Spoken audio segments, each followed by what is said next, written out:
All right, so this is our lateral lunge or lateral squat with band tension. So now, what I've done here is I've got two bands that I've looped around a pole. Okay, so the bands are going to try to pull me forward. It's going to teach me to shift my weight back. Okay, so before we get into that, let's talk about our setup. So I'm thinking about my lateral stance. I'm in a lateral stance. My legs are wider than my torso. Okay, just a little bit. Again, you can play around with this. The key thing is that we can get our weight on the inside of our feet without our foot rolling in.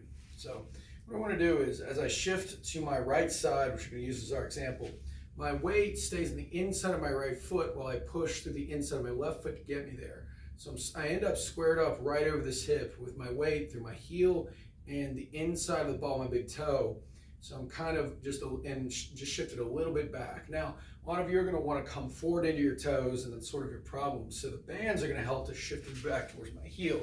So the way this is going to work is we're going to do this. I've got my bands here. So I've got my band handles. They're sort of in line with my body. I'm going to shift to the inside of my, go like this. You can see me a little bit better here. I'm going to shift to the inside, or I'm going to shift towards my right leg. I'm going to hold in this position.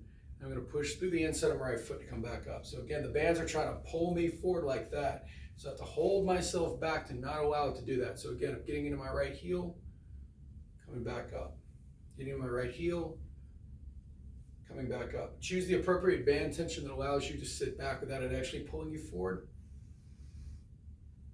And focus on staying nice and tall as you're coming in and out of the movement.